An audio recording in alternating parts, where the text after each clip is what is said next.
Guys, there is an interview. Hi, I'm Chris Wilson. So this is the interview that people have been requesting for some time. Today, I'll be chatting with Jonathan Rogers. The context for viewers is Jonathan and I were two of the co-founders of Grinding Gear Games and ran the company together for 17 years or so. I left a few years ago, and Jonathan's been running it since then. So for every new Path of Exile 2 release the company does, they run a press tour where journalists and influencers can interview the company about the new expansion. And now that I've got my YouTube channel, I kind of snuck onto the press tour and snagged an interview slot with Jonathan. Hey, Jonathan, how are you going? Hey, I'm going good. Nice, good to talk to you. Yeah, so how's life at GGG? 050 is looking really cool. I'm very, very pleased. Wait, they both live in the same city. Why couldn't he just go around to Jonathan's house and do it live, bro?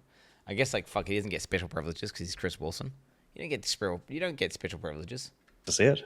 Well, it's certainly busy, I'll tell you that. Like, there's a lot. I don't think bro's awkward. I think these guys have just interacted with each other since literal high school. So him saying, "Hey man, what's up?" is like, "Yeah, what up?" Like, it's not a big deal. That's why he's not awkward. Going on. Like 050 is kind of this just like giant patch that is like a crazy bear to organize just because there's so many different parts to it. So yeah, it's certainly probably one of the harder ones I've ever worked on, I'd say. The scope looks crazy. Like, when you were initially telling me about it, like, obviously there's a ton of stuff in the end game, but you just kept going. Yeah. I think one of the issues, one of the perils of being in early access is there's this kind of desire of like, okay, with every patch, we want to try and fix everything. Like, we want to try and get the game into a state where it's more releasable. And that was what I was confused by. Why Neon's saying he's going to wait to fix. Why isn't it their job now to unshitify the passive skill tree before they move on with any content? Shouldn't they stop doing, like, why put anything new into the game until you fix the stuff that's currently in the game first? Am I crazy? No point with all the classes. This is what I'm thinking to myself, and I'm like, it's weird. And why keep releasing leagues if it's fucking early access?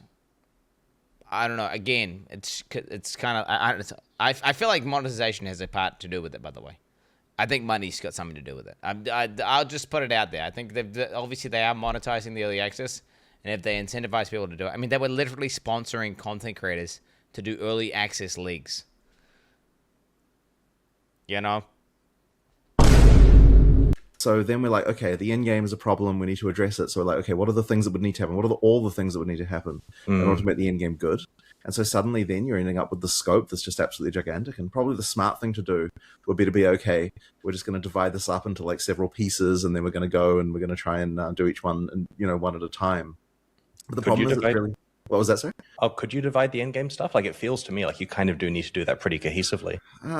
Well, I mean, this is the thing, right? Like, it does feel like you can't divide it, and that's because you're like, okay, if we're going to make the endgame good, it means that every single, like, all of the things in it need to be good and so on. But, like, the reality is that probably what it would have been better is, like, hey, just leave one of these leagues bad and, just, like concentrate on the others and everything like that. But I really didn't want to.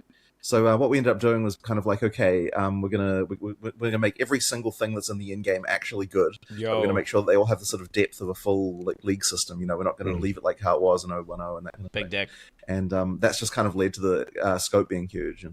And we were planning even 040 to have a bunch of the end game stuff, and then it ended up just getting pushed because it was just kind of too huge. So yeah, it's just a scope management issue, and it's been pretty difficult. So with regard to that delay there, how did the thought process work? Like, obviously you'd worked out a scope of endgame stuff in your head you thought you could do for 040, and then the reality was you eventually had to decide to push it. But like, what was it that made it too big to do in 040?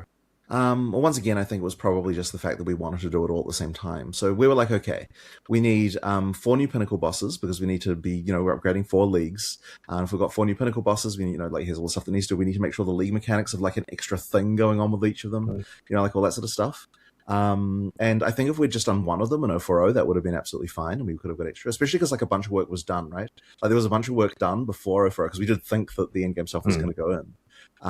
Which then we kind of had to at the last minute be like, okay, we actually can't do this. It's just going to have to be the druid in the league effectively for 040. So yeah, that was kind of a bit annoying because it made 040. That league was still fun, by the way. And knowing that next league is going to be huge, I mean, dude, I don't even know, chat. This next league is going to be so crazy. It's going to be the biggest patch ever released in Path of Exile in all history. And then they're gonna do another one that's even bigger after that, in like half a year, by the way, which might actually get. Do you got wait, chat? Who thinks 1.0 is gonna actually be released this year? One in the chat if you think it's gonna release this year. Because he said it is, but then again, they said that it was gonna get released in like 2024 or something. Didn't they? Like it was some crazy shit. It was like, but then again, that's like he's saying it's gonna be released this year now, and it's only 6 months from now. So then therefore, he must believe in it pretty hard because that's like not even. It's like, oh yeah, we'll have it done in 1 year from now. Like, because you can't really tell. This is like he's talking single-digit months from now. He's saying 1.0. Access towards multiple classes. Last time we got one class. Oh, you think that they haven't got a bunch of stuff loaded up? You think they haven't got a bunch of the acts loaded up? That he even said they've got the acts. What are you talking about? The reason they made the interludes is so they didn't have to release the. They want 1.0 to feel like 1.0. They don't want to just iteratively release like. They don't want to just constantly like slap shit in. They're doing like Baldur's Gate where like they say, hey, you can play Act 1, and they can refine all the systems, get rid of all the hardware issues, fix the bugs, get the passage tree locked in, do all the stuff right. Without actually like spoiling the full release of the game, and then they're gonna raw dog out the 1.0 patch, and it's gonna have like all the classes. Well, not all the classes. It's gonna have a bunch of classes and the main campaign, and all. I mean, it's gonna be insane, chat. The amount of stuff they've been holding back is gonna be crazy. Pro feel a lot smaller, and it's interesting because like 030 was obviously a huge, like a huge release. And then 040 kind of felt like a bit of a letdown by comparison. It really is just because a bunch of work that was done didn't end up shipping in it. So 050 though, on the other hand, is going to feel like this absolutely gigantic release because a bunch of work that was done for 040 which didn't make it is now going to be in it, plus a bunch of extra stuff as well. So yeah, that's kind of just one of those things, I guess. But yeah, it's sort of surprising as well because the larger something is, it honestly like the time taken to do it seems to go up by more than linearly, right? Like if you do something twice as big, it takes more than twice as long to do it. So that's one of the tricky things we've certainly found. Yeah, I noticed. So this early access you're running for PoE2 at the moment. It's not the first time GGG did early access. Like as you recall, we did it for 1.0 and 2.0 and 3.0 back, like the Awakening and Fall of Oriath and so on. But those were way shorter. Like it was basically like 1 league's worth. And obviously, you guys will have run this for like a year or so. And in fact, is it a year or 2 years? It'll be 2 years. Yeah. By the time we're done, I suspect. Yep. So the question I have here is, this means that you're having to run early access, not just as a beta test, but kind of as a live service. Like you're having to, when you do an update, you can't say, hey guys, please test the campaign. There is no end game, because they want to play the end game. You want them to be playing it as a final product. It makes money and so on. So is it hard managing a live service when what you kind of want is testing of specific features? It honestly really is. And the funny thing about it is that we never intended, as I'm sure you specifically know, to have early access last this long. Like both of us were very optimistically thinking, oh yeah, it's going to be 6 months. But the reality was that it was way, way longer than that. 6 months, dude. So yeah, it was. Jesus Christ. The funny thing is that I think that when you haven't made a game from scratch for a while, even if you're sitting there churning out league launches, it honestly took me by surprise how much work there is in it. Which, I mean, we did it before, but yet it's like somehow you forget like how much there actually is there. Speaking as a dev, this is relatable. I mean, the first time we did it, we took like, was it 6 years or something? And like before we actually, released anything. And then it was quite a long while after that before we had more than a couple of acts. Like all the rest of it and everything. So like, that was actually kind of, PoE2 just ended up being a sort of similar prospect, but it didn't seem like that because it's like, you kind of look at it and you're like, well, the team's so much larger. There's so much more. So let's pause the video to Bannico 1 second, chat. Sorry about that. Going on, like we've made all this, there's all this pre-production stuff. We've like made tons of monsters. We've made tons of unique art. We've made all this stuff. It's like, it feels like the putting it together part at the end should be somehow not as long as it is, and yet somehow it just ended up being way bigger. So I think that's been kind of pretty brutal wake up call. Is you think you know how to make a game, and then you do it again, and it's like, oh yeah, that's right. A decade later, it's actually really, really hard still. I wonder if this is because some percentage of each release has to go into like league stuff and micros and other novel stuff for that release, and it gives you less than 100% of the time to like it slows down the development of act content and that kind of stuff. Well, the early access stuff is very much like that, and that in particular is part of the reason why we're not doing a 060.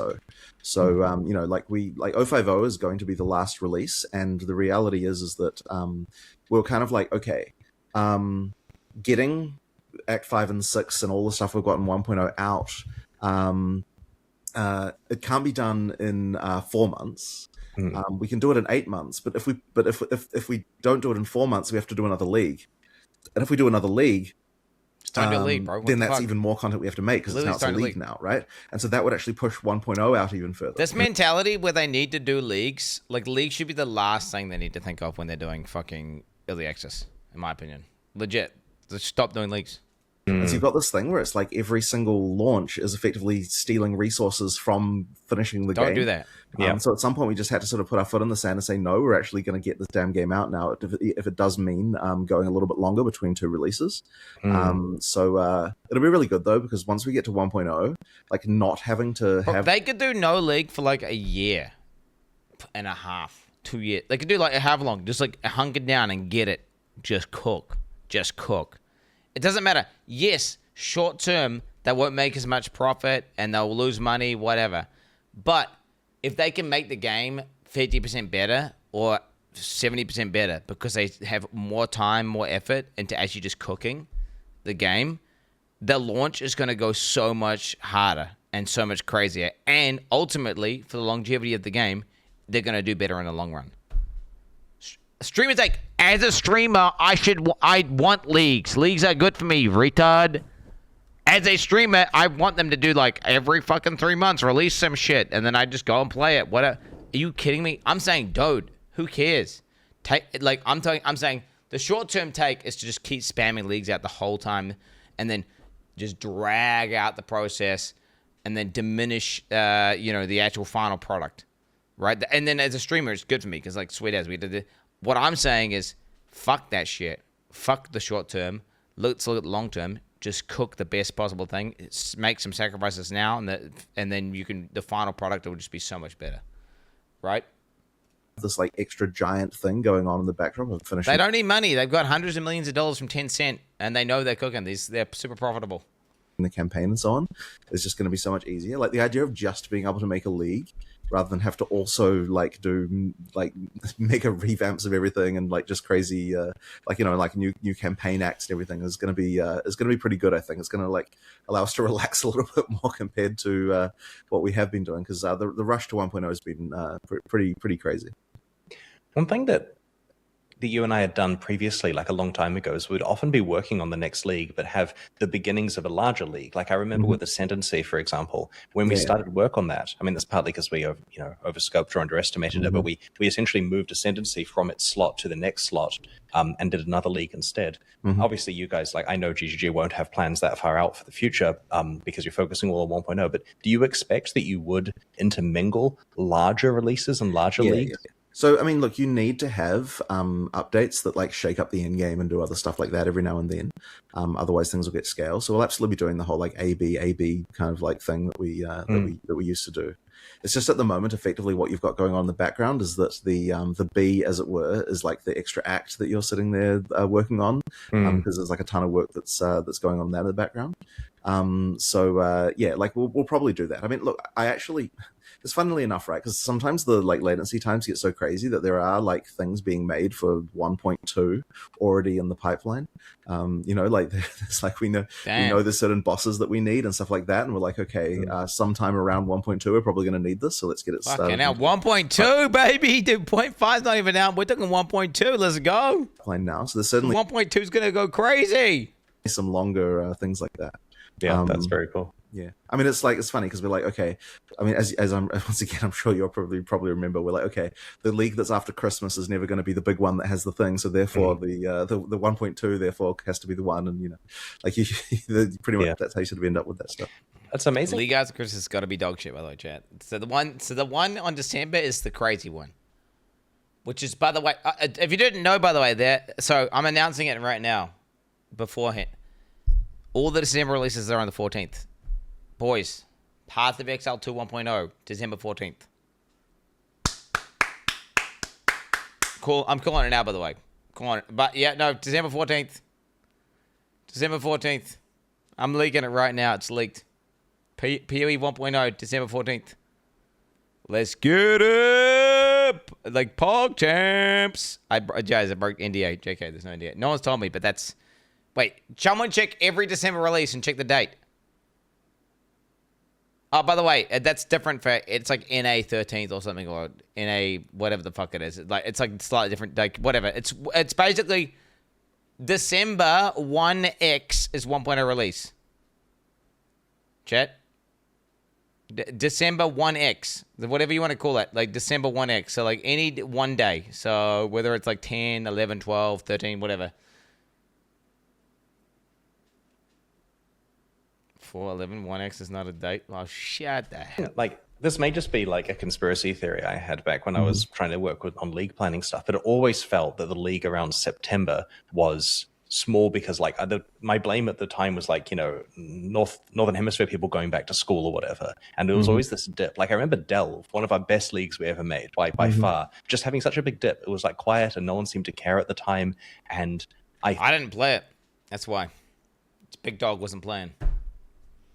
Is what it is. I didn't play Delve League, so Big Dog didn't play. It was the WoW launch, homie. It was the WoW launch. There's a huge overlap between PoE players and WoW players, if you don't know. WoW PvE WoW players love Path of Exile. I can tell you that because like my real life mate who likes to play WoW loves to play PoE. I like to play WoW, love to play PoE. You look at people like Ben who likes to play WoW, plays PoE. You look at Exile likes to play WoW, plays PoE. There's a ton of people who like to play WoW and also like to play PoE. Bajira likes to play WoW, likes to play PoE. Asmongold likes to play WoW, likes to play PoE. There's a million people who like to play WoW. Preach likes to play PoE. He plays WoW. There's a tons of people who like to play PoE who like to play WoW. There's just a massive overlap between PoE and WoW guys. So you do a huge WoW release, dude, that's going to calc your PoE guys. Thought, well, that's the September curse. And then you've got the January, February, March curse where you've made it over Christmas, as you say. And then you've also got like a new seasonal game coming out every week because there's going to be a Diablo 4 season and a Diablo 3 season and a Diablo 2 season and a Diablo 2 Resurrected season and World of Warcraft Classic and World of Warcraft season of whatever they've got going on and Last Epoch. And how do you like, and then there's the GTA 6 release, right? Which is just a crater where that happens. Like how do you time all of this stuff? You literally ignore all Diablo trash and don't give a fuck at all. And just, okay, that's step one. Okay? Ignore all Diablo trash dog shit. Bang. Only thing that would matter for World of Warcraft is if they did Classic Plus. That's the only time that the PoE guys might not play PoE. Like, if they release Classic Plus, like proper, true Classic Plus, that's the only time I may actually end up playing WoW again. Otherwise, I'm not playing fucking WoW again. And I think no one else is going to play. Like, dude, everyone's kind of... I think WoW's officially gone bad. In my opinion, it's finally gone over the point of being complete dog shit. I mean, I didn't even play... This is the first expansion I haven't played since Burning Crusade. I played every other expansion on every other release, and I've not played this latest one because WoW is finally complete dog shit. It's actually... It's at the point of no return, and, it's... What do you call that? What do you call that? Where you get sucked in so close to a black hole that the horizon point or something? Yeah, basically they've gone. They're in the black hole now. The light doesn't escape. They're cooked. The event horizon. They've crossed the line, the threshold. Days with so much going on. Well, I have to say, we usually don't pay too much attention to the other ARPG releases because we honestly couldn't. And honestly, the community would slay us if they thought that we were delaying things just because some other game had a thing coming out. Yeah. That being said, like... They did it. That being said, we fucking retard maxed and we fucking skipped that one league because that one game. What was it? Cyberpunk. Was it Cyberpunk? And then Cyberpunk was just dog shit. It was complete dog shit. GTA 6 is a bit of a problem. Like, if there's a release you're going to avoid, I would say that's the one. But thankfully, since they're not on PC, then it's Right. like not as big of a thing. But the thing is, they're going to buy out like literally all the media, like all the things will be that like anything that it's possible to spend money on. I'm sure they'll be spending it on. So probably Yo, not your a good boy- idea, even your just boy's for that getting reason sponsored alone, by to launch GTA like on the 6. same weekend as them. I would say. Let's get Well, it. I mean, GGG always had the David versus Goliath thing going on, right? So why not Well, take yeah, on that's a Rockstar? Goliath I don't want to take on, quite frankly. Like that's It's the, not even Dave versus Goliath anymore. Like, dude, it's crazy because, yeah, Blizzard had all that backing and they had all the money and they had all the size and the scale, but it's official. They're not even playing the same game anymore. Like the GG are playing chess and WoW. It's D4 is checkers straight up. that one's kind of big. It's But yeah, so- I mean, just generally different speaking, games, in terms mate, of other different RPGs games. and stuff. I mean, look, I wouldn't launch on someone else's release day intentionally, but if there's other constraints around, I'm certainly not going to shy away from it just because like we've got our own Fuck thing 'em, going, dude. we've got our own audience, like we can Indifference. we can deal with it. It's just been a bit unfortunate recently how often that's occurred, like seemingly randomly. So I don't know if someone else is You're the big dick in town now, bro. You can slap your penis out on the table, bang, and just like, this is my day. And then everyone else can scatter like little cockroaches and change their days. Okay, you just get your giant PoE2 cock. You announce that day, bang, they will scatter. They will scatter. doing that intentionally or not. But, yeah. So there are kind of two strategies for scoping release dates and content, right? One of them is we fix a date and then release with the content that's available, which isn't easy if the content has to be a certain size, like a league, for example. You don't want to release with a half-finished league and say that's what we have. And then, of course, the other approach is, take your time to get it right and release it without a degree of predictability. Once the dust has settled on 1.0 and you're going forward with a plan and resources and so on, which do you expect you'll be doing? Like, how are you going to have a rigid schedule? Or Well, it's definitely fix the date and have the content move, but there's always has to be a little bit of like sometimes Leeway. you can't necessarily change the scope easily as you get towards the actual release date because what you'd have to cut will either be so large that it completely undercuts the release, or there's just like no like place you can sort of pick at it to easily pull it apart. So sometimes you do end up with sort of like 1 week delays around that sort of stuff. And this last one we did, so I mean, like that was even our intention, like during PoE2's early access, and like we've actually improved that a lot recently. With like PoE1's definitely successfully back on that train again, and PoE2 sort of mostly is. What's been tricky though is just that with an example of the whole thing of having one thing that's too big in scope and therefore you can't sort of do anything but delay is all this endgame stuff where it's like, because we want to do it in one big package, it's then becomes something where it's like, you don't want to cut one league because then it sort of undercuts the whole message.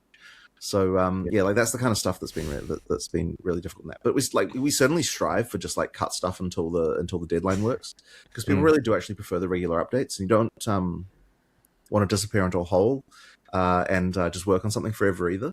Like I think I said it earlier, but like it really is the case that the bigger the thing you're working on is, the more work it takes to make it at all.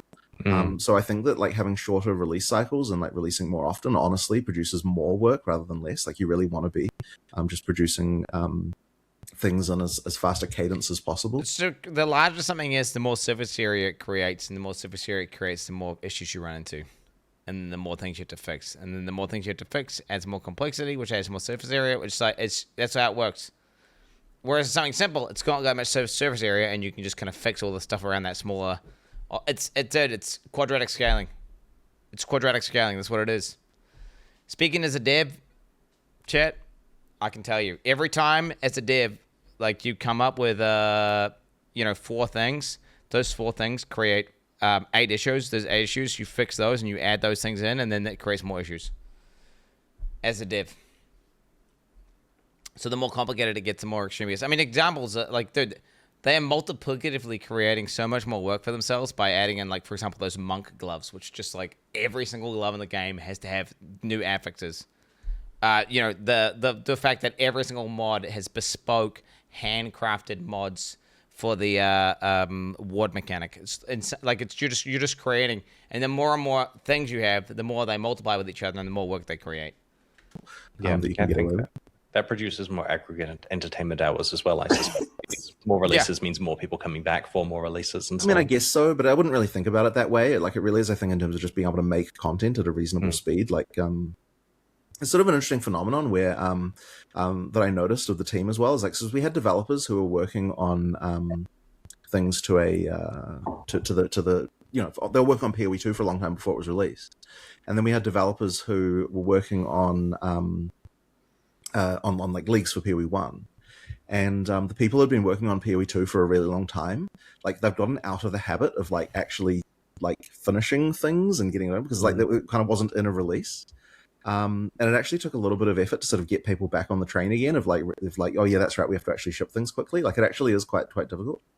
And I honestly feel like a lot of the reason why a lot of larger games fail is just because they're not shipping fast enough. Like you can probably make a game better in less time, I actually believe, compared to what you get in a long time. Like there's something really focusing of just like having a deadline that's relatively close by. True.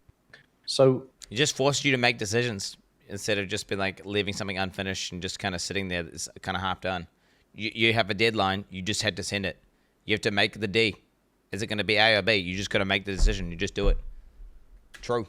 one of the issues that I felt when working on these leagues, like this happened like 35 times and you were sitting right there alongside me every time, was just that things ended up coming in hot every time, right? Like we're still working on stuff. Like there's the story about how I remember vividly sitting next to you at midnight on Synthesis release day and saying, hey, Jonathan, we still have to like check that you're happy with how the tile generation works for Synthesis. And you say, oh yeah, we should do that. I remember now, yeah. And you rewrote it with 3 hours to go to a release, basically. I thought it was so bugged, bro. That was a good one. It was much better afterwards. I was pretty happy with that rewrite. My responsibility there was making sure we picked the safe option, and the safe option was you, like, you know, rewriting it in 45 well, the thing minutes. is that the much worse one that you probably wouldn't appreciate was we rewrote quite a significant portion of the database backend literally the night before shipping 010 for PoE2. Like, but it made it better. It was the thing is like we realized something about the load testing. We were like, oh, we never tested this thing, and then we changed something about the load testing, and the whole thing just falls over. And we're like, crap, this is like a very big problem. We'll call this stuff tomorrow. And then we came up with some pretty ridiculous ideas on how to improve that. And like someone on our team literally rewrote all the saving. Like they added compression to character saves as like a last ditch thing. Like bear in mind, with like just code it, bro. Just code it. Hours before release, and it's like, okay, look, how about we try this? This is like this is a pretty crazy one. So why don't they just do that more often? Just code it. Just code 1.0 now. I'm certainly no stranger to that kind of thing happening from time to time. Yeah, compression on saves is a good idea because that can take place on the instance, right? Yep, and there's a lot of stuff in there, like, you know, the waypoint list and so on. Yeah, made them way smaller. That's the particular reason for needing that, by the way, is because once the size of a character gets above a certain size, it becomes larger than what's called a database page. And once it's larger than that, the performance gets really bad. So the PoE2 characters, as it turned out, were just larger than the PoE1 ones, and that's part of the reason why it wasn't the performance was just way worse. Indeed. So rather than me asking what compression you're getting, the important number here is what percentage of characters didn't fit in a page, and now what percentage do? Before the test we were doing. In fact, I remember what the test was now. So the thing we did in the test is all the characters that we had were not in late in the game.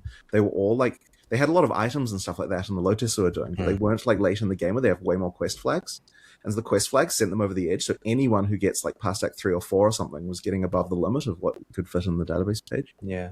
I can As a dev, this is elementary stuff. imagine the quest flags, they compress really well, I imagine. Yeah, they do, exactly. All zeros or all ones, right? Yeah. Yeah, we just added like a really like, I can't remember what compression it was, but like, you know, probably half the size of a character, but more importantly, it's below the threshold, and now the performance is good again. So yeah, you know, that's cool. That's cool. Basic stuff. So where I was going with me commenting that when I was there, we never had any time to really test stuff is how has that been? Is it still down to the wire with releases? Because I imagine it's hectic. Or have you managed to like has the console simultaneous deployment meant that you've got some breathing room for testing and stuff? I would say it's getting better, but then on the other hand, it also isn't. Like, it always feels hectic, and ultimately the reason for that is because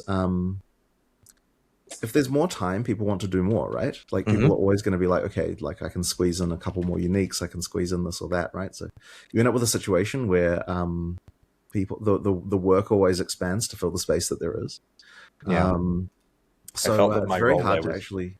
Yeah, I found my role there was saying no to people in the last 2 weeks, and yeah, for sure. Hopefully, you're keeping the no's coming. Well, we try, but then on the other hand, maybe I'm not as good at it as you were. Well, here's the key thing. Being completely honest, when I was fully in charge of scope of something, it would end up smaller, like Sentinel. There was less in there. When you and Mark were involved, there were more yeses and more cool stuff was delivered. Obviously, I was petrified about the risk associated with there's so much extra stuff to test in the last minute, and maybe that led to more problems or something. But the releases where you guys got to decide scope had so much more interesting stuff coming. Because that extra 10% on top is where the special stuff is in PoE. And I never had the guts to do it myself. Bro, I'll be honest though, it's kind of annoying though when they say some shit's coming and then some shit doesn't come. Because then you're like, like for example, last league for PoE 2 was kind of flaccid, like in terms of I was so excited for the in-game rework, and then it was just Druid. Which, don't get me wrong, playing Druid, doing the campaign over and over again, I had fun. I just got to the campaign, got to in-game, quit, started a new character, made a new character, did campaign again, got to in-game, quit, start a new character. And that's what you could do, right? Because in-game was so dog shit. But like, I was excited as fuck for Point 4 to be the in-game expansion. Quit. Well, when I say quit, I mean quit the character and then start a new character. Quit means quit doesn't mean died. I just started it. I just repeatedly made characters and did the campaign over and over again. Well, the tricky thing is that probably the coolest stuff is the stuff that comes in the latest, because you get to build on top of the things that you already like built. Like you've got the actual systems working. And it's like now I was doing no logout, right? I was doing no logout. No, what were they doing? I was doing ultra ethical, no logout, no anything runs. It was just like. Was it no pause, no logout, no everything, and it was just campaign? Yeah, that was what it was. Right? Yeah. Let's think of some cool stuff. And one thing I would say about 050 is there's just a lot of the like weird cool things. Like you're like, okay, here's an ascendancy class, but look, there's a hidden node, and if you do this quest line, then you like commune with the dreamer, and then like the it unlocks this modifies the class like slightly, so it's got this extra node in it, and just stuff like that. There's just lots of things like that. Like there's like hidden, it's like here's this hidden passage in this one particular map, and if you walk past it with a specific item, then the rune will glow, and then if you walk up to it, the door opens, and then inside there's like a crafting bench, and then on that thing you can like take these things, and there's just the stuff like that, just like lots and lots of these little things. That's cool. So it's been kind of pretty fun having a lot of stuff like that. And honestly, I bet you that there's ones I don't even know about, because Mark will have his deceit features that he'll just sneak in like that I won't know about. Which he does on purpose, by the way. That's fucking sick. That's fucking sick, dude. I can't wait for the campaign. If they have all these little, like hundreds of little mastery things that you can learn over time of doing the campaign over and over and over again, to the point where you learn all the fucking tricks. I mean, it'll be such a fucking awesome experience, dude. I think it's really is the giving players the ability to become masters of that, and then learning tricks and stuff that you get, like rewarding players who have done it many times, is a good thing. And it's going to feel good, and just like knowing like, this trick, that trick, and you just have all these little tricks. Like I've got those tricks in PoE 1, but I don't have them for every layout. But when I know the trick for the layout, right, like the dead bodies, or where the cliffs are with the goats, or the various like the blood for the one guy, it feels so good just knowing like this little trick or hack. And if they have that for every single zone, where there's tricks for every single thing, and you can just learn them all over doing the campaign many times, you'll eventually just become like a god, right? Which I think is really cool, because it allows players to be rewarded to invest the time learning it all and becoming masters. Nothing about this random thing. Masters of the campaign. But it's fine. So like there's just it's like good lots design. of really cool things. I strongly recommend not announcing or showing those. Of course, the temptation is it's more stuff to put on the live stream. But of course, we'll show a couple of them, and I'll hint towards a couple of others. But like there'll be more that they will. Then figure it out themselves. There's quite a few. So on the topic of the 10%, extra stuff that can go on top, one thing you and I tried a long time ago was to release a follow-up patch after a league launch, usually after a bad league launch, with extra stuff. And what we found at the time, at least my recollection of this, is that the players playing appreciated more content. Their Reddit comments would be a bit less angry because we've changed some stuff and fixed it, but it didn't bring players back. And so, in terms of changing the shape of the graph or the income being generated during the follow-up patch, the extra 10% after release had little benefit, apart from, good feelings. But I can imagine what you're saying here is by fitting that 10% into the release, everyone gets to benefit from it. Yeah, well, you certainly want that. No, well, the thing you were saying there about like so when it comes to seasonal content like this, you really want to just concentrate as much as you can in the season as possible. However, there is a really important thing, which is that you don't want people to feel, the people who are playing, to feel sour about the league because that will influence the results you get next season. So you do actually need to fix stuff and improve it. But it's really challenging, especially when the things that need fixing are actually nerfs. Then you've got like sort of the double-edged sword problem. So like there was things like this is actually a PoE1 example, but it's like, okay, we had some things where there were some mechanics with the Breach prequel that people weren't happy about. And so it was sort of really important to make sure that we got those sorted out by the time the next release comes along. Otherwise, it would just be a bunch of people complaining about that. So you do really need to make sure that you're at least improving all that stuff. But in terms of like adding more content, like more uniques or something, it's just not really going to matter because it's like... most people are kind of like wanting to go play the season and then then they're done with it and they want to come back next season. So it doesn't end up really mattering too much about adding content. Like it doesn't juice numbers or anything.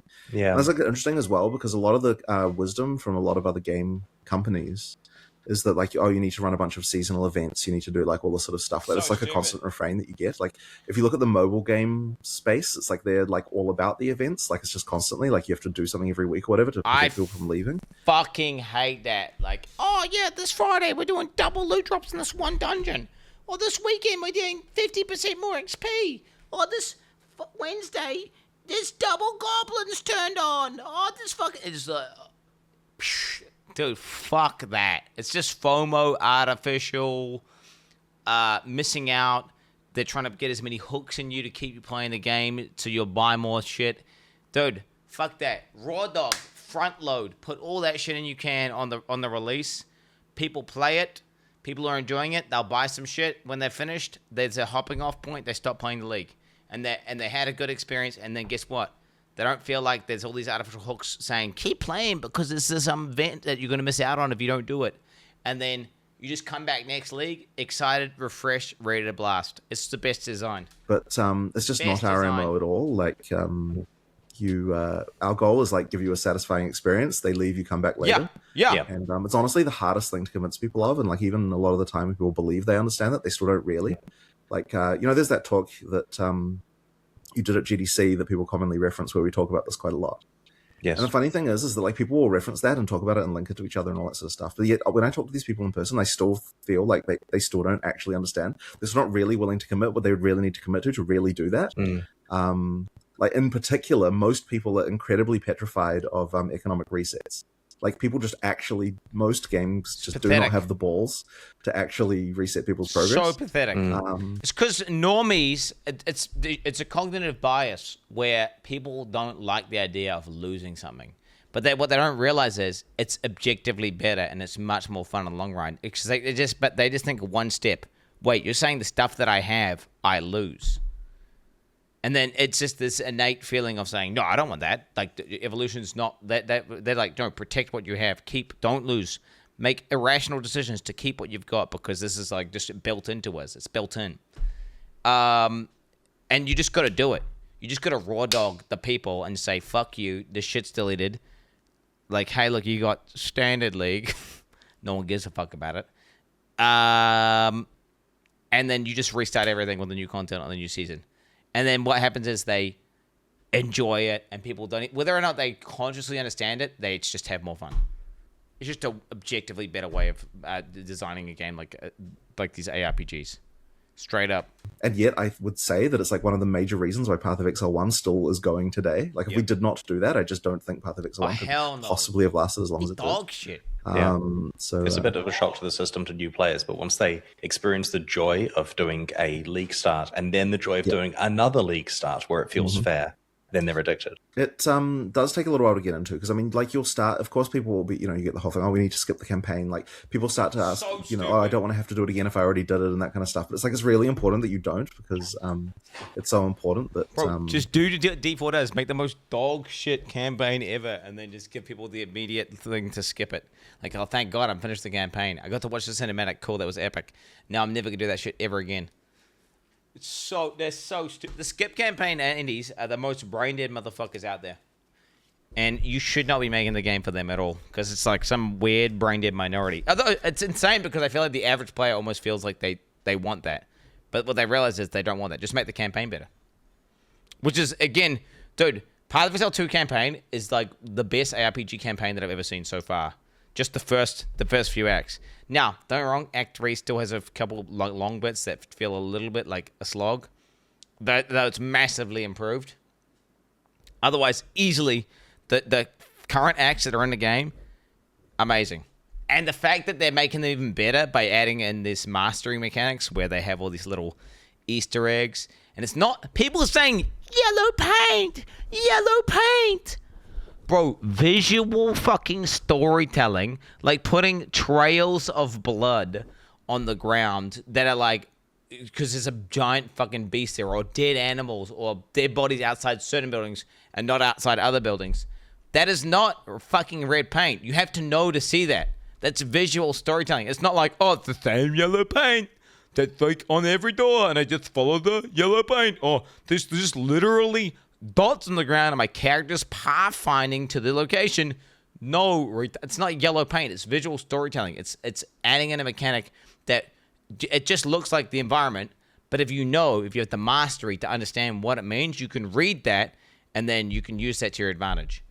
It is not fucking yellow paint. Yellow paint annies, go suck a giant penis. Everyone feels like they're on a fair playing field. And it's like part of the reason why you still don't get new users at all.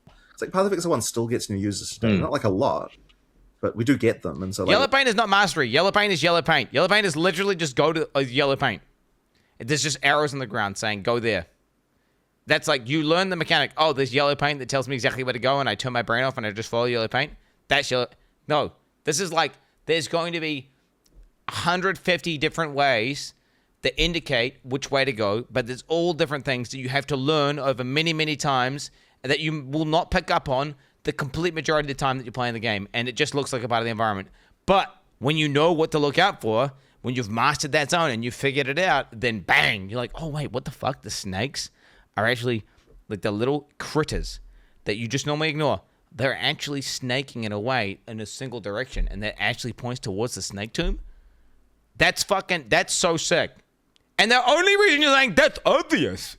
That's obvious. It's because the fucking dev told you about it, retard! It's because the dev told you about it! It's not fucking yellow paint! That's part of the reason why Path of Exile 1's still good. And, you know, I actually found out a metric recently that I'd never actually looked at specifically, Sorry about that. or at least hadn't for a long time, which maybe you'd find interesting as well, which was that between the last two PoE 1 releases, even though they were approximately the same size, only 40% of the makeup of the next League launch was from the previous League launch. Really? And were those players from past ones, or they weren't? Yes, the thing. They weren't. Right? Most of the players weren't new players, but yet only 40% of the people actually play from one league to the next. So what I'm saying is that a huge amount of people are actually, they'll come back like 3 or 4 leagues later and try it again and that kind of stuff. Like there's actually a lot of that going on as well. So, you know, you end up with a situation. It makes sense though, right? If you see a tower defense league and you're like, hell no, I fucking hate tower defense. Or you see tower defense and you're like, hell yes, I love tower defense. It makes sense that certain people might be attracted to certain leagues, and then another guy sees a league where it's like, kill mobs in a circle? That's my type of shit. And they're going to be attracted to something that's like kill mobs in a circle, which I think that's the case. Where for a PoE 1 launch, you might only get like 10 or 15% truly new players. And then it's like 40% of people who played the last league, and then the rest of them are made of people who played like several leagues ago. That's fascinating because in the past we had efforts to enlist new players, you know, marketing to new audiences. You had the efforts to return the users from the last one, but there weren't necessarily. We didn't have a strong way of reactivating people from, you know, past leagues. And I wonder, are those users watching the live stream? Like when you announce new league, does everyone tune in and then they decide if they're playing or not? If they want to. So I have a feeling that is what it is. Like, and that's I think why it's sort of important to have a variety of different leagues with different like feels. Because I think there is. Do you know what it is? It's every league is like a food item. There's like one league's a pie, right? It's a pie that has got. It's like one of them Christmas pies full of like fruit and shit and with cream. Okay. Another one is a pizza with fucking salami on it. So the guy likes that pie. He might love that pie, but he might hate the salami pizza. And then another one is like, oh, this one is like a cooked roast chicken. With everyone likes roast chicken, but there's still vegans out there who are like, you know what? Fuck roast chicken. And then there's some that's really bespoke, some very bespoke thing. You know, you got like Blight League, which was like, I don't know what the fuck that is. That's like anchovies. Oh, that's like anchovies on rice. And most people are like, oh, fucking dude, that's disgusting. The fucking disgust. What the fuck? Anchovies on rice? The fuck is that? But it's not like anchovies and rice are inherently bad. It's just a particular taste that person has for that league. Certain people or come back with certain things You and know? not others, and that's just kind of fine. Like it's just sort of nice that you can do a variety like that. And yeah, like I guess you'll have some tentpole releases, right? Like Settlers was like a really huge one that like I think a larger than normal amount of people came back for, which is why it was so large. I mean, there was the whole thing about how PoE2's release was coming up, and there's like various other tailwinds that were good for it. But Yeah. Also, to bear in mind with Settlers, sorry to interrupt, but because that was one that you and Mark did, it was the 10% larger than the Chris ones. And maybe. So But I mean, it just presented really well, and like it was just a really good league like that. So I think a greater than usual number of people came back. But the reason why I was actually looking at this at all is because I was wondering, like I saw the number, what it was for PoE2, and I was kind of disappointed in it. And I was like, well, I should look at what the number is for PoE, like in terms of like people who come from, I went from 030 to 040. And then I was like, okay, but what is it for PoE1? And I found the PoE1 number was actually lower. And I was like, okay, this seems like kind of strange. But as I said, I think it's just because PoE1's got such a large base of people who, like who come back every few leagues. Yeah. That that's the reason why it can be like that. Yeah, I imagine for a very enfranchised player who knows the game backwards, they really want to play. If the release comes out and they're visiting their grandparents that weekend or something, and they kind of can't play as much as they'd like to, they're like, "Sweet, I know there's another one in 3 or 4 months. I'll play then." And then, but it's also part of the thing of like running seasonal as opposed to ones where you're constantly running events. Is that like the downside, as it were, is that if you don't get people on that weekend, it's quite unlikely to get them later either. So you're putting all your eggs in one basket there. But I still think it's the superior strategy because there aren't really very many games that have lasted as long as PoE has. Most of the other ones. In fact, like, what is another PvE game that has lasted as long as Diablo PoE 2. has? It's like they're actually incredibly rare. There's Diablo a few, I think. World of Warcraft? Yes. Nah, has that really existed? Yes, That's like sure. that shit is that shit's on life support, bro. World of Warcraft's on life support. Line? Does that count as PvE? That game is such a so far outside my understanding that I don't even know if I can qualify that one way or the other. Like that's like a sort of a completely incomprehensible to me. I have no idea what's going on with Eve Online. I had a conversation with the Eve developers a long time ago, like 10 years ago, and I'm sure they won't mind me mentioning this now because it's been so long. But the designers I spoke to had this concern that when they add content to Eve Online, the players expect it to be there forever. And therefore, they can't experiment with interesting stuff. And they expressed direct jealousy with our leagues. Yeah. We could introduce something Leagues crazy. are so good. And then, worst case scenario is you break the game because it was Harvest, right? For sure. And then you add it in. What the fuck? He knows what he did. He knows what he did. Look at that fucking smug face. He knows what he did. Dude, why the hell did you put that shit core? Well, Sorry. we do. You the funny ruined thing it. is that we do actually end up bringing most of what we put in back. We just get to tweak it along the way, so it doesn't have having to be a millstone around our neck for so long. Yeah, my rule of thumb was to have the league out, then to take it away for one league cycle. Yeah, for one league cycle, and then bring it back the one after. Right, because then when you bring it back, it's okay to come back with changes. Mm-hmm. But we don't always necessarily do that. It kind of comes down to a little bit of like what's going on. But I mean, the other thing as well is like, especially for the PoE2 content we're making, because we're sort of filling out the core. There's definitely expectation, all that stuff to stay around, which probably won't be the case post 1.0. Like after that point, it'll be like the leagues are kind of like temporary more explicitly. Yeah. Then we decide which ones we want to keep or not. But it's like Rise of the Abyssal in the end game, for example. I can't remember. Yeah. Makes sense. So it's pretty cool actually in the new one, because now that we've got everything on the Atlas, there's like giant abyss cracks that are like on the generated Atlas. Oh, that's cool. And then you can close those by running maps along the lines. So it actually kind of works out being a similar mechanic to memory lines in PoE1, where you like run along a thing. It's like a giant continent scale abyss crack, and then you're closing it one map at a time. So that one's kind of cool. I remember when you pitched the look of the Atlas, like having a 3D like landscape that's infinite in all directions, back when we were working on it. And like at the time I was so busy with other stuff in PoE1 that I didn't really like watch it develop day to day. But then one day I go downstairs and check in with you, and there's this insane 3D rendered like, infinite Atlas thing. And it's very cool what the team can do. I actually, had a question about this. You'll have to indulge my technical question here. But Yo, spoiler alert, dude. That Atlas though, with like dog shit in game and like without enough uniqueness and handcrafted shit, it feels like some weird auto-generated slop trash. Now, where the direction they're heading with handcrafted content put in that's fixed at fixed locations that gives everything a sense of place, I love that. I love what they're doing with it, right? And I think it's fucking cool. But like the release that we played, the in-game Atlas that I played, it's just like auto-generated slop trash. It's like a shell. It's got no soul. It's got no soul. But now I think that this patch is going to give it soul. By having all of the like fixed zones, we're going to have soul added to that Atlas, and it's going to feel like these locations have a sense of place, and you can fucking go there, and like this is where you do the various mechanics. I like the idea of it. So I'm excited to see how this new version works. I am really because ultimately, right, you can look at like all this shit and be like, wow, that's really cool. That looks good. That potentially, like theoretically, will be fun. But until you actually play it, you don't know. Like, and the test will be get the end game, play the fucking end game. Is it fun to play the end game? Is it not fun to play the end game? Do you get bored or do you not get bored? And so you don't know. And I am really really excited to try it out. Okay, so in this, correct me if I'm wrong. In the new announcement, you have like an infinite ocean that's part of the Atlas. So does that mean that there's just a portion where one direction is water and the other direction is land? Right. Okay, so my memory is this stuff was being generated procedurally using like overlapping Perlin and noise clouds or something like that. Okay. So when you're generating a something that's infinite in size, you need to be able to have a way to generate each block independently of the other blocks. So you need some way of saying, okay, if I can as I said, I can generate this. I don't have to know what was next door in order to be able to generate this. So that you can generate in any arbitrary location. Indeed. So games like Minecraft and stuff work this way, right? Where you can kind of just say like you just for an arbitrary location on the map, okay, here's a place I'm going to generate.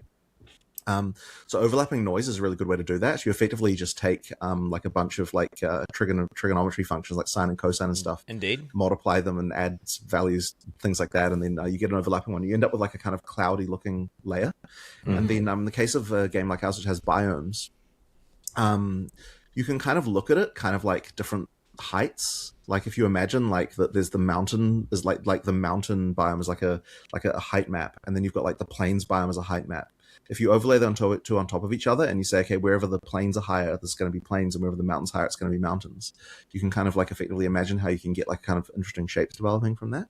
So it's effectively just a bunch of overlapping noises where you pick whatever the highest one is. And so in the case of something like an ocean where you want to have like, you don't want to have just like a flat border on the edge, but you still want to have it, like blend into it with some interesting shapes.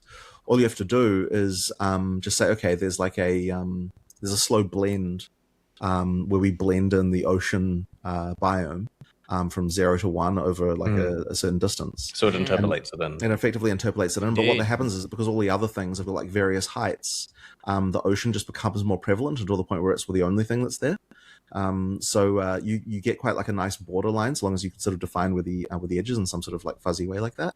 And so then you end up with an infinite ocean. But then on top of that, we want to have islands in the ocean. So then once you're in the ocean area, there's like a different set of random noises that overlap to create islands. And so I think there's I'm not 100% certain about the exact way, but there's like a thing that creates the island shapes, and I believe it uses the old noise functions for the biomes in order to generate the different shapes of the islands. But then what we do is, like, if it was forest, we instead make it a bunch of palm trees so that it looks like an ocean island. And if it was mountains, it'll instead be, that have like snow and stuff on them. It'll instead be like a thing that looks more like the oceans and the water. So like, there's kind of like a set of alternate art variations, effectively, for the biomes that are on islands in the ocean. How do you control the distribution of the islands and making sure they don't collide with each other and stuff? Well, they can, in which case you just get a big island. Like the island, we're not generating islands, we're just generating a noise function that happens to produce island-looking shapes. So there's a sea level somewhere. Effectively, you look at it as a sea level, but it's the same as you do the other thing, right? You just take whatever is the maximum value of two overlapping noise functions. Elementary. Parameters until it sort of looks about right. Yeah. Okay, so the mechanic doesn't need a discrete island. No, it doesn't. Right. So basically, the infinite ocean, there's effectively blocks that you explore. So you send out the ships, and then all of the to a given block using a logbook, and then anything that's there will be explored.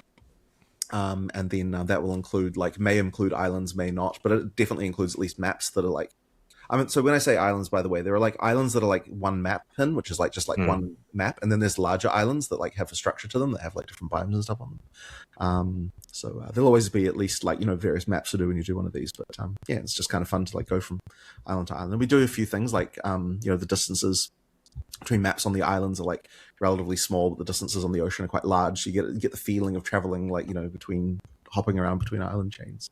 That's really cool. Vibes. Yeah. No, I'm excited. So prior to me leaving GGG, one of the problems that we struggled with was lack of executive bandwidth, if you see what I mean. There was me and you and Mark. Eric had left a couple of years earlier, and there wasn't enough time to do everything. The PoE Mobile wasn't getting the attention it deserved and so on. And I solved this by... Do not say that cursed combination of words, PoE Mobile. Yo, just... get the delete key and press it on that shit. Literally delete it now.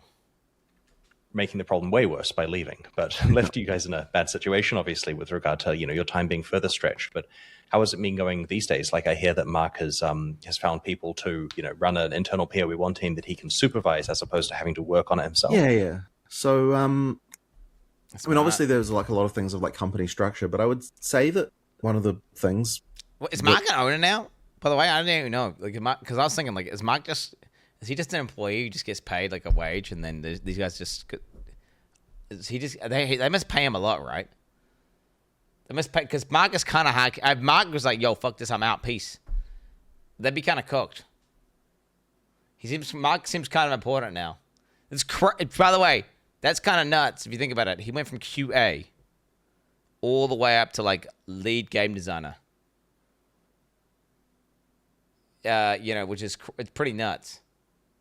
Mark that's big dick, right? He went from literally playing PoE to getting hired as a guy who just does QA to a guy who gave ideas to a guy who designed games to one of the major lead game designers. And he's just a dude who played the video game who'd like to play Orobot Cucks. Dude, Rob from chat, he used to play Rift online with Mark. They used to do PvP and PvE together. And then Rob, that's Rayan from chat. It's one of my mods. This is before he worked at GGG. Nope, yeah, Rob from the blog, dude. There's a lot of this sort of company level stuff. You can honestly not worry too much about it, and most of it kind of goes away. I don't actually know that. Okay, so there are probably things that are getting left by the by the wayside here that probably mean that there's various intangible benefits that we might have otherwise gotten are kind of being left by the wayside. I'm sure some of the random deals you're doing and that kind of stuff sort of probably mattered. But honestly, I try to focus as much as I can on just the game development, and not really too much on the sort of company running stuff. And, there are people who do operations and things like that. We can, that can handle things. But I like that. He's just a passionate dev who just wants to design the game and make it as good as he possibly can make it.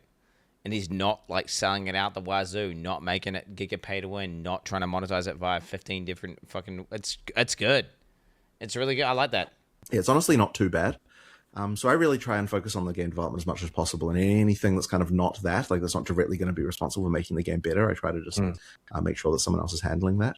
I understand. So in the managing director / CEO position, you have decision-making authority, your responsibility, the direction of the company, but you don't want to be doing pretend CEO job all day. You just want to make the decision and move back to the game. For sure. So I mean, I basically have a sort of half an hour meeting every morning of here's the sort of company things that have come up, and I try to limit everything to that so that I'm not spending all day doing that kind of stuff, because it's really easy to just spend a bunch of time on that stuff. And it's just the questions I don't know how much value you really get out of that. I mean, there's things that are important, right? We're deciding to do things like ExileCon. Dude, it's Rob is in the chat right now. Best friends with Mark. I'm joking. Hey, yo, that's him, bro. It's Rob in chat. There's a lot that needs to go on there. You need to hire people to work on that, and you need to do all this sorts of stuff. But as I said, I try to really focus on the game for the most part, because that's the part I actually enjoy. And, I wouldn't want to, basically have my job be not that part too much, because otherwise, then I'd be wanting to leave, I suppose. Yeah, being able to do the fun part is, I suppose, the thing that actually keeps on. Dude, the issue is, this is what happens. The game designers, like, dude, they these fucking suits infest the company and hollow it out and then all the devs leave and all the brains drain, and you get left with this fucking soulless, infinite churning thing that's just trying to make as much money as possible, and all the guys who are passionate leave. So, like, having someone who's a man of principle, like Jonathan at the top, like, you know, like Chris Wilson at the top, who just aren't CEO Andes, but they maintain control, and they just delegate some bozos to go do some shit, and they say, yeah, nah, yeah, and then go code the game. That's how you get a game. That's how you get a company that can scale up and not complete dog shit and become shitified. This is like, it's like the game devs that are like actually pop off but still continue to be good. For example, FromSoft, where they their companies popped off and they're actually scaled up, but they can still make bangers because the guys at the top actually have principles, and they actually are people who like to design cool shit, and they're not sitting there thinking like, let's just replace everyone with suits and then just optimize money, and then everyone who fucking cares about it quits, and we slowly cycle people out to the point where it's completely soulless and hollow, and then we just like abuse people who are fans of the franchise, and we hire them and pay them minimum wage, and then we work them like slaves doing overtime, pumping out slop, and we just run this IP into the ground. And that's how you get these shitified fucking games. Whereas, you know, people like these goats right here, these goats, are why PoE is still good to this day, and why PoE 2 is still fucking good. Straight facts. Around and wanted to keep doing it. This is kind of try to avoid the ultimate threat. Someone brings you paperwork, and you're like, I can do this paperwork for you, but consider before you ask, because if I become unhappy, this all falls over. Right. No. It's but yeah, that's why I just try to stick on the game. So I'm probably the part that I like the two things that I kind of work on the most, like in terms of the areas, is like the environment side, like making the new acts and areas, and also working on the new character classes. So you know, like I'm doing a lot of that sort of forward-looking work. Yeah. Whereas Mark tends to be doing the you know, things like, you know, doing league work. I mean, I still work on the design. Like, I mean, the last league that we made, the Temple one, I made the like simulation for that. So I'm still like even occasionally doing some coding. Yeah. But a lot of the time, like, you know, because Mark usually does things like the monster design and boss design and stuff like that. So he's like often handling the kind of like that moment-to-moment gameplay stuff there. So tell me about the simulation stuff, because I remember when we did the initial Incursion League, the first Temple a long time ago, that started with us like, I may have just like, you know, made a fake memory here, but we're like cutting up bits of paper and laying out a temple on the carpet on the ground. And like, we've got a board game version, as it were, of Incursion. And then you then coded that into a simple implementation that let us simulate it for the, like, you did a really good betrayal simulator. I remember that was actually like a power horse, that thing. Actually, like can't it was remember that one. A separate C++ implementation of Betrayal that you could run. Yeah, I sort of vaguely maybe remember about that. do. But yeah, I mean, but look, doing that kind of stuff, doing the simulators is exactly the kind of stuff that I actually quite enjoy doing. So I did the same thing for Incursion as well, where effectively what I did is I just took one of our tools and just made like a thing where you can open a screen, which is just like, here's the effectively card game version of the Temple. And as a dev, doing that stuff is also good because you can. There's a lot of things that you don't really appreciate whether the gameplay is going to be good until you've actually tried it. So there were just a lot of decisions that I thought I knew that I wanted it to work a certain way, and then when I actually tried it in the simulator, I realized immediately that it didn't. Yeah. So and there was like a lot of things where we sort of eased up on a lot of the rules and like made it easier to connect things and that sort of stuff. And I don't think I would have done that if we had not been having the simulator early. Because a lot of that stuff, you know, like if I was to just put a league like that straight into the game, like a sort of technical league like that, I think you really would, like you'd be in the last few days and realizing, kind of like we did with Synthesis, that we needed to change the generation for it. Like Synthesis is an example of a game of a league where we didn't make a simulator for the sort of mechanics of it. And that meant that, like, because it all sort of has to come together before you can really play it, you then, you know, realize that, okay, we actually have to change quite a lot about this. So, I mean, that's the reason why you do it. And really, everyone should do this, and everyone knows this. But then at the same time, it can be tough when you're staring down like a relatively fast league turnaround and then actually budget time towards something like that. Yeah. You know, like it's easy to think, okay, we understand what we want this to be. We can just make this and hope that things come together. But yeah, it definitely isn't as good when we do that. Yeah, I remember for Delve and Prophecy, I made these gigantic Excel spreadsheets where using... Yo, he says, the only thing you developed is a nasty ego and shit-looking beard. Yo, My cock developed into an engorged penis when I saw your mum's titties last night. Losing a lot of geek points here. Using Visual Basic for Yeah. applications, which is what we script Excel with, it would implement the simulator kind of stuff, and every time you hit refresh, it would populate down it had a list of world areas for a run through the game with Maybe they how much watch penises- sulfite you'd collect Okay, in yeah. each one, how many delves it let you do, given the number of delves on average, how much progress you'd make. And then it'll let you say things like, okay, by maps, I'm at this depth, and therefore we can Yeah. have it so that the catch-up mechanic went to that depth minus 10% and so on. And yeah, as you're saying, it made it so much easier to have a separate thing to do that, because otherwise, if you're relying on the game version, it's ready, 3 days before release, and have fun balancing that. Yeah. So you did the gameplay simulation of that thing, and then I think I did the actual generator for the map for that Which one. is like And the actually, Atlas one, right? Yeah, I yeah. didn't do. And Okay, that that's a actually good idea. it worked exactly like Yeah, that. I need to write this down. And that one came in handy because I ended up using the same thing for the card game at ExileCon, the last one. Yes. So it was kind of handy that I'd written that, because it meant that I could really easily take that and turn into that, which we ended up using. Yeah. That. So that was Speaking about ExileCon card games, do not confirm what's happening at this ExileCon, because I understand it has to be a surprise for all of us. And as an attendee rather than a host, I am looking forward to being C-Dubs is surprised. going to be there. Have you had time to do planning of what's happening with that kind of content? So I do have an idea for what I'm doing with the card game, but I haven't started writing it yet. The card game is kind of one of those things that I sort of do in my spare time at home. So I'm not going to be sitting there at work doing that. And I haven't had as much time during the 050 cycle for this kind of thing.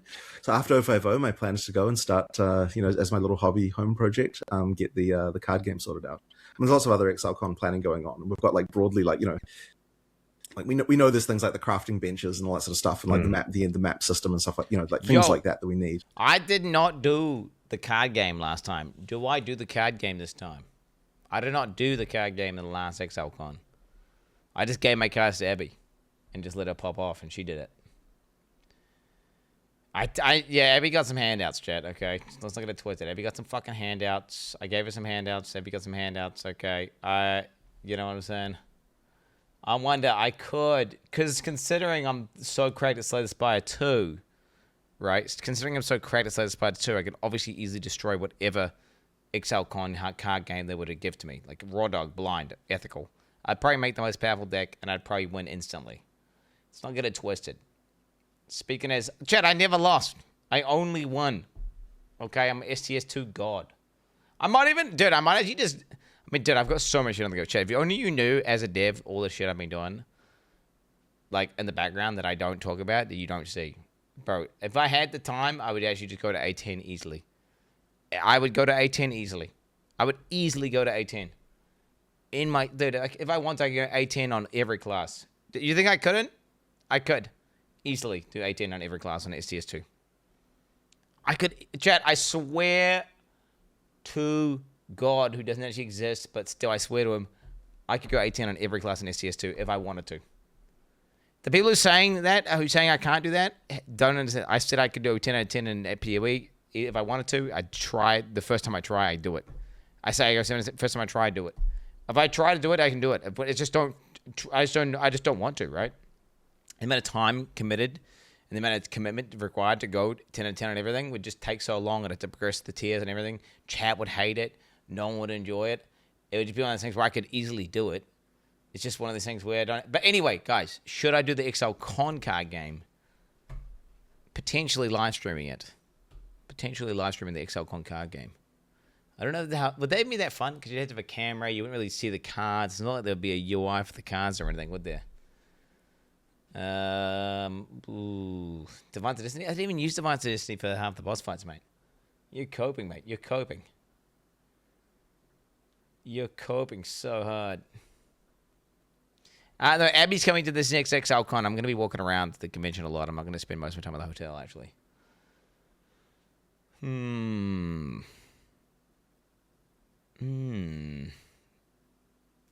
So there's space planned out at ExileCon for that, but the exact mechanics of the game in terms of what the League expansion is for it is not something that other people have know about yet. There's this second layer to the card game design, which is to do with availability of humans to run it. Because Yeah. obviously the staff love engaging with the players, right? Like it's a highlight the fact they get to go and play the card game with players, but it's tiring. And, Mhm. as we found out with the first one, if you stick a t-shirt on someone and hand them some cards and say, go engage with the players for 6 hours in a row, they Yeah, well, that's why last time we made it so that people have 2-hour shifts of wearing the t-shirts rather than do that. So we'll do that again. Plus, we've got more staff now, so we can actually have a similar number of monsters for with half-time shifts. So that works out okay. That's very cool. Yeah, it was. I mean, I don't want to be in that position again because it is overwhelming to be that swarmed by people in my position. But it was one of the highlights of the last XLCons is getting to talk to players who. The people who were like fighting me and you, as it were, because we had the highest t-shirts on, were people who had mastered the card game. They'd arrived with the goal of doing really well at the card game. And it helped that there were rumors that the someone was offering $2,000 for the card game prize. Like, remember those Mirror of Calandra pins? Anyway.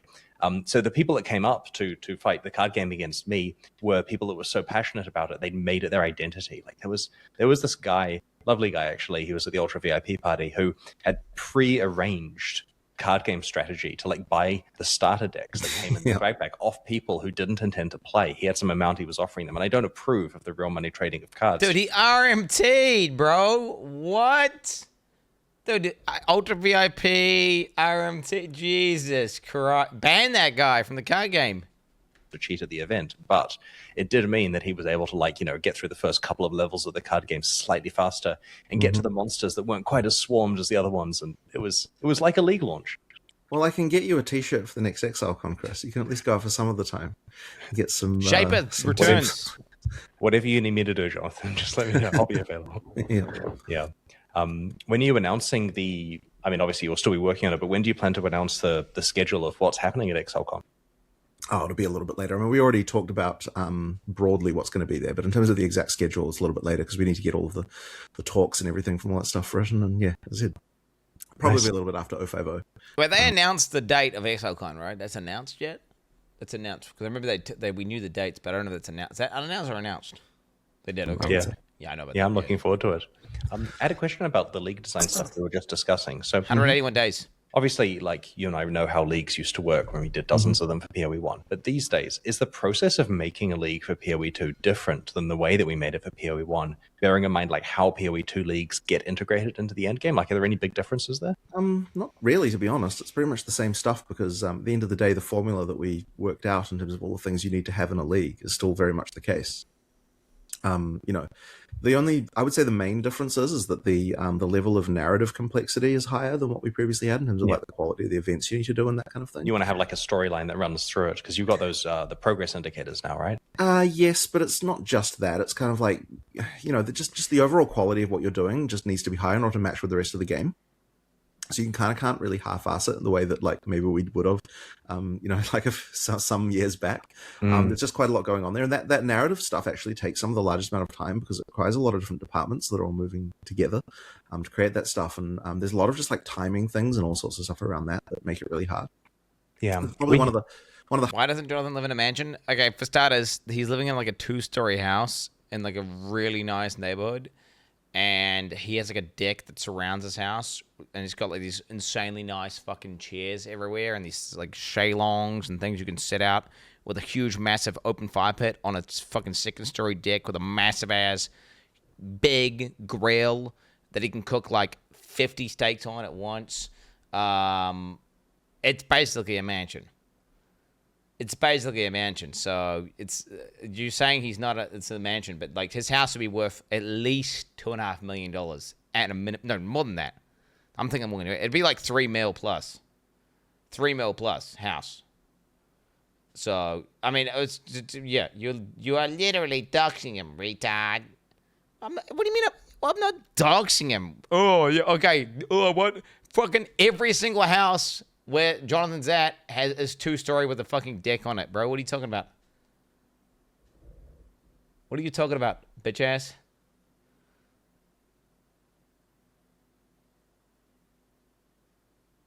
Dude, what are you talking about? Oh my god. Quinn, I've seen that. I've seen this image. I've seen this. I've seen this image. Yep, that's an image that exists, guys. Hardest things about 050 is because there's effectively the narrative content of 5 leagues in one release. Like there's so many of those narrative events, it just takes a really long time to get all that stuff working. And is it just one of the hardest things for whatever reason to actually to actually make good? Early leagues in Path of Exile 1, like Anarchy, right? There's a Rogue Exile, that's the league. Or Invasion, there's an extra monster that's hard to kill. They were quite simple, obviously, and it got more complicated as time went on. Budgets went up, quality standards went up, and so on. Do you think there'll be a situation later where these early PoE 2 leagues seem really primitive and simple compared to the monstrosities you'll be producing in 5 years from now? Well, it kind of already happened with the 010 leagues, but for a somewhat different reason, right? Because they were all made together. So I'd say what effectively, like a lot of what 050 is bringing all of those ones up to the standard that we've now effectively got for what a PoE 2 league needs to be. I don't necessarily foresee them getting like too much larger, because like on some level there's a limit to what you can actually do in like a 4-month time period. I think it should honestly be like relatively similar. And like, to be honest, like the PoE 1 has also got that sort of level of stuff going on with a lot of its leagues. Especially things like Settlers.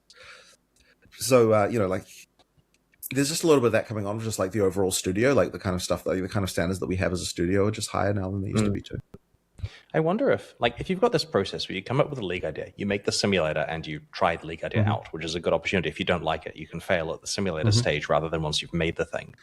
Have you considered having like dedicated designers working on multiple leagues at a simulator level, where all they're doing is getting approved ideas that then get made sequentially later? So now it's time to do League A and you implement that, but League B and C and D are being prototyped and iterated on at a simulator level in the background?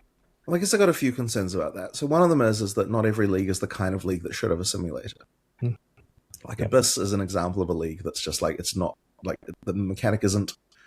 I mean, there's balanced simulation in the sense of like, you need to work out like, what the right number of the holes is and like, how many, like stuff like that, right? Like there's things like that need to be done, but it's not like a simulator in the same way that Incursion would be. Yeah, that one could be prototyped for fun testing. I'd really say that only every other league is the kind of league that needs to do that, and that's probably a good thing because they attract different types of player bases. They have like an actual league mechanic for one, which actually requires thought, and the good one, and then they have the one where it's like, your map has more monsters in it, and you kill them in a circle, and everyone's like, yo, that's the best league ever.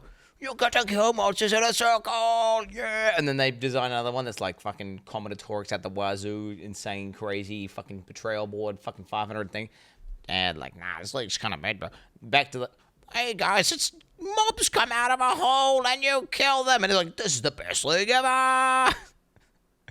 Back to a new one, which actually like fucking good design. And then they're like, hey, it's Sentinel League. You press a button and the mobs drop more loot. And oh my god, this is the best league ever. Like, dude, people just want more mobs and more loot, bro. That's it. Anything as well, but it's like you don't even. It's like, and people are like, Zinema, bro, Zinema. How did they come up with this? You press a button and the mobs drop more loot. Oh my god, dude. Bro, Sentinel was a dog shit league, by the way. The only thing that was good about it was combinators. The way is those sort of simulator type, heavy type leagues, a lot of them are actually less popular when they get first released, and then they sort of tend to be more beloved later. Once they're understood, I've noticed. Yeah. Trailways League. What was I going to say? You had another point about simulator leagues. Right. But the other thing as well is that it's really actually hard to make a league before you in advance. Because so much of what you make needs to be a response to what the community cares about right now anyway. So, like, you wouldn't really be able to say, like, I mean, obviously there's things like, you're going to need some uniques, right? You're going to need a pinnacle boss. You're going to need stuff like that. But, like, in terms of what the mechanics are and, like, what the game feels like it's missing, it's sort of hard to know about that in advance. Yeah, people want more so it honestly crafting makes or it a little bit something. hard to really to do that stuff in advance. The other thing as well, that I think that is a bugbear that I think some game companies have, is that, so I mean, we put everything into our leagues. And what I mean by that is, like, we don't come up with, like, here's a plan for, like, the next like, years of content or whatever, and then like hold things back and kind of like, okay, here's where we're going to release this thing. Or whatever. It's like everything we come up with. That's Blizzard 101, by the way. It's cool. We just do it. Time gate everything. Everything's on a schedule. We come up with this good idea. We're gonna hold it back for the next expansion so we can monetize it harder because we've already paid for this one. So that's Blizzard 101. Immediately. And like there's always more ideas that you can have, like if you can go back to the well and do it again. So I think that actually some game companies have run into problems where they like plan out this content schedule and then that's what they stick to, and then it's like they end up not really adding enough and that kind of thing. Like part of the reason why our leagues feel full is because like, if we have an idea, we just want to do it immediately. And that does sort of lead to, like a somewhat hectic schedule. But on the other hand, like you don't get this feeling of like missingness. And we actually almost made this mistake for 050. It's a little bit complicated to explain because like we kind of changed the plotline in order to not have this happen. But like we were going to have a situation where the boss that we were going to have was going to be one of like, it's like, oh, but like you haven't actually fought the true boss yet kind of thing. And it's actually a really crappy ending. And I'm like, I actually don't want to be in a state, even if interstitially, where like you haven't fought the boss that is coming in the future, like it's actually really bad. So another large action RPG franchise that did that, I think. Okay, wasn't thinking of anyone in particular, but effectively, like I actually think it's really bad to leave people hanging on something like like you get them all prepared for something and then it doesn't happen. It's like really crappy. So as I said, we almost made that mistake in 050 and then we changed it. Like we had to change quite a lot of plotline stuff in order to make that better. That's just, I think it's important that like you see the goal, you get to the goal. So like don't do something where it's like, oh, here's the series of like 4 bosses and then like you're going to fight one of them in this expansion and then you're going to fight the second one in the next expansion and that kind of stuff. Like you actually really want to, like if you're going to do it, then just do them all at once. Fucking falls in it. He's talking about like that giant angel guy, right? So they're talking about just giving us a penultimate one, but not the actual final guy because that's not coming out to 1.0. And then everyone would feel cucked and madge. So yeah, I do W decision making. Don't do them. Like don't cuck people. People don't like getting cucked. They don't like getting edged. Like they're like, dude, you got to send it. Like, just got to send it. Talk about the others or something, Like it's okay to be like, here's one, and then like you don't know about the others at all. Like they're not hinted at. They're not like a thing. But then later on, there's more. But like, don't. If you like getting cucked, go play D4, bro. I think it's just a really bad idea to make players feel like, like I have to play later. I haven't even finished the story. Obviously, we're in early access. We haven't finished the story because the storyline's not done, which is sort of unfortunate. But at least we're not doing it wherever we can, wherever we don't need to. Yeah. Your point about throwing everything into each release definitely resonates. I remember a number of years ago when we were still finding our cadence and so on, I had this pipe dream of getting a league ahead or getting half a league ahead, right? And we quickly ran into the issue that if you do that, you become out of touch with the Reddit will decide 2 weeks before a release what needs to be in that release. And if you don't have that, if you haven't been reading the tea leaves just right, beforehand, then... Dude, don't listen to those bozos. Don't listen to those fucking bozos. You feel off base and out of touch. So, and then the other thing I remember you talking to me in detail about at the time was that if we have extra content, releasing it in this expansion and just making more extra content later is probably the best thing to do. I'm always valuing the today player rather than making our lives have an easier time later on. Yeah. I was trying to overproduce it, I think, and the reality of what we did was the way you wanted, where we dumped everything in each expansion and they had more stuff as a result. I mean, it's not like we can never produce things ahead, right? I mean, for example, like the acts that we're making, right? Obviously, a bunch of work has been done in the background to make that happen. But it's honestly not the way I like working. And it's like we are getting cucked by the interludes, but I like that. I like getting cucked. I would hate it if it got from 0.5 and then after 0.5 we got to like point.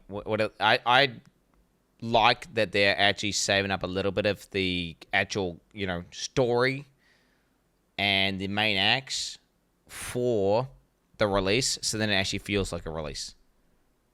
I like a little bit of cucking, like a little bit of cuckolding, just a tad, and we know it's early access. It's labeled because it would be lame, right, if they did like 0.5, 0.7, 8.5, 0.9, and then the 1.0 was like, hey, okay, it's like we fixed some bugs, we made some optimizations, and 1.0 guys, PoE 2's out. No, you want it to come with some big dick shit. You want 1.0 to be like a pinnacle patch, right? Like a fucking release. reason why I think I find like working in early access stressful, because you've got multiple things on the go at the same time rather than being able to just throw everything into one thing. There's a certain clarity you get just like being able to work on one thing. Uber patch. So I honestly I just find these long pipelines to be quite stressful. Yeah, I know what you mean.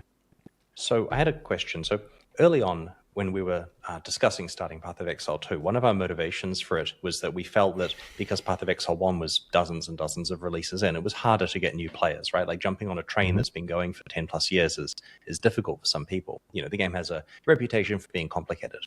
And so Path of Exile 2 was an opportunity as an onboarding point. And so my question is about accessibility. And, you know, I don't mean dumbing the game down or anything, but I just mean in terms of making sure that it's not, you know, too complicated for new players. So you've got this tension where on one hand, you need to be a worthy sequel to Path of Exile. And that means for many people being more Path of Exile than Path of Exile is. But it's also a thing where if you are too, you know, opaque and complicated for new players, obviously they'll bounce off it. How have you found trying to manage that? And do you think you've been successful at it? Well, I think that my opinion is probably a little bit different from a lot of people, which is that I don't even... Fuck them.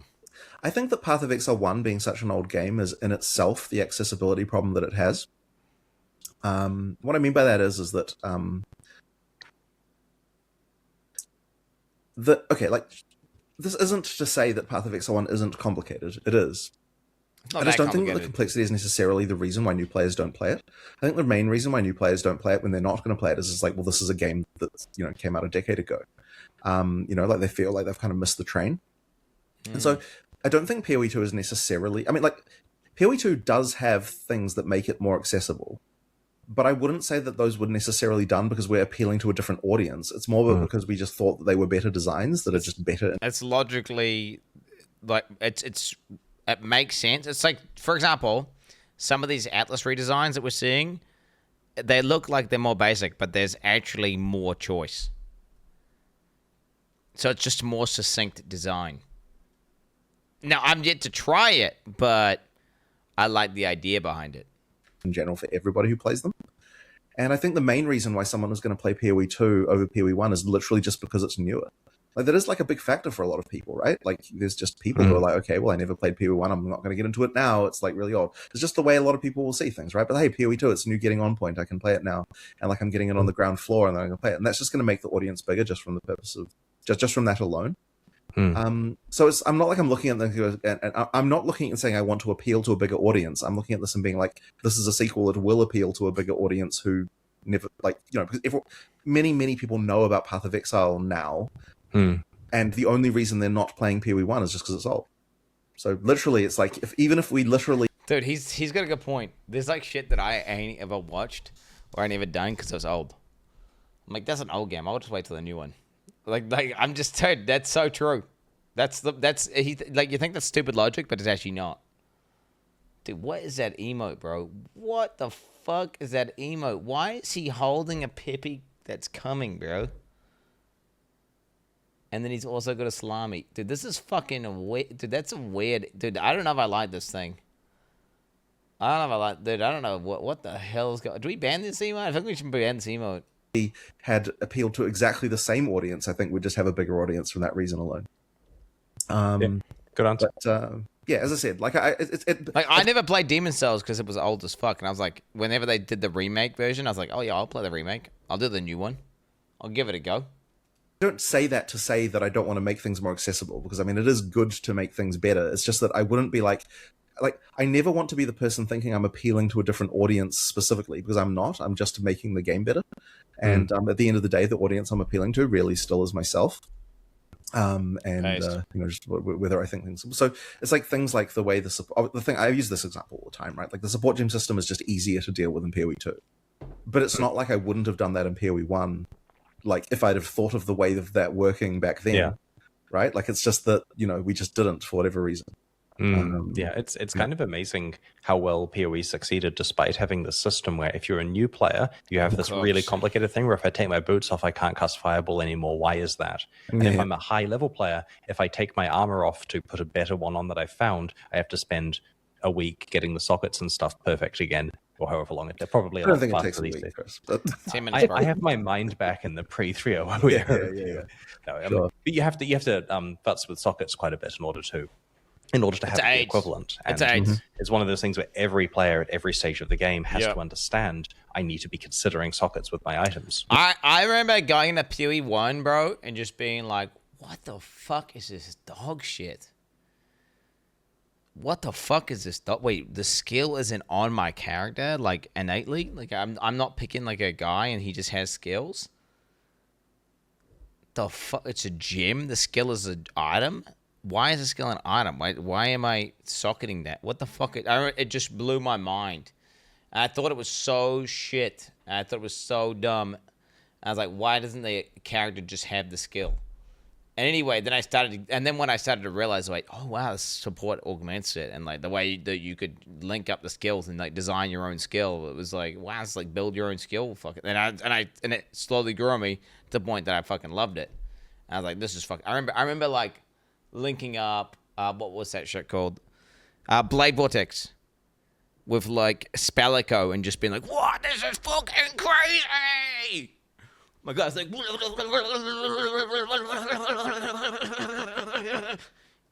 gets 20. You could get 20 stacks back in the day. You could get 20 stacks, and then once you had 20 stacks, you walk up to you'd be next to the boss. You walk up to him. The game would even lag out sometimes, and then the guy would just die. 50, whatever the fuck it was. It was a lot of stacks. It was a lot of fucking stacks. But I still remember that initial friction was crazy. That initial friction of just understanding the gem system, the sockets, the colors in your gear, the links, was just like, what the fuck? But then once you actually understand it, it's very basic and actually kind of easy. But it's just like that onboarding process is not good. Which is, something that's cleaned up really tidily in Path of Exile 2. I've been quite pleased with the progress of watching early access so far from my vantage point. I've been seeing really cool things about the game, so I wanted to say thank you for doing a great job with it. I think that what PoE 2 has grown into is far bigger than both games grew into far bigger than we imagined, but PoE 2 has such a unique identity of itself. It could have easily been PoE 1 with better graphics and different sockets, but instead you've made something that feels like a very modern action RPG in a really good way. Thanks. Yeah, you're doing a good job. Well, thank you very much for having the chat with me. The student surpasses the master. He's like Jackie Chan, bro. Chris Wilson's like Jackie Chan. You're doing well, son. Shit, they were partners. Thing is, Chris Wilson ultimately did meet up with Jonathan and hire him. So Jonathan was, if you don't know, he was like the younger guy at school who was cracked at coding, and he was like the coding prodigy. Chris was kind of like the ideas guy who was older and was like, yo, Jonathan, you want to work on a game with me? That's the law. That's the law. Like, Jonathan was in some library coding, and Chris was like, damn, bro, holy shit, this guy's cracked at coding. He's way better than I am, and he's like fucking 4 years younger than me or something. And the guy's like, yo, join me. That's how the story. I watched it. I watched it. I watched the lore, bro. This is literally the lore. Chris found him. Jonathan was a young child prodigy coder guy. And now Mark's the Jonathan's guy that he's got. Although Jonathan's not, Mark is not coding. He's just game designing at the wazoo, right?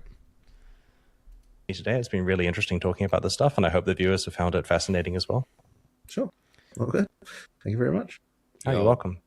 Well, thanks for watching this video. If you enjoyed it, please like and subscribe, and I'll see you next time. W interview, Chris. W interview.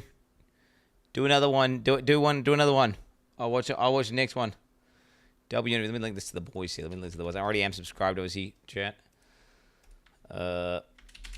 Very poggies, my doggies. Check comments. Oh, we can check comments. It's like seeing my divorced parents talk. Very nice of Jonathan to give an interview to a fan of his game. It was like watching Shaper interview the Elder. Suspiciously good timing, Chris. Those guys should make a game together. True.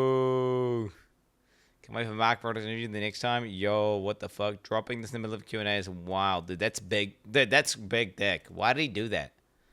That's so annoying. It was so AIDS that he did that, bro. Like, he could have just waited till it ended. But he did that. Hi, Jonathan. How was your day? I had an interview with a YouTuber. Nice. Mum, Dad, have we been back in the same house together again? Actually, the calmest and slowest I've seen Jonathan talk in an interview ever. Do you know what? I actually noticed that his cadence was actually just more chill and more relaxed. He was still saying like a lot, but definitely he seemed like he was just chilling with the boys. Like halfway through, he was like chilling. Yeah. This is by far the fastest, super awkward to super friendly and coherent conversations I've ever seen. It started off as, I think it was weird because they're like two friends that have known each other for like the majority of their lives. And then they were doing it in interview format. And then once they started talking, they just started talking like friends.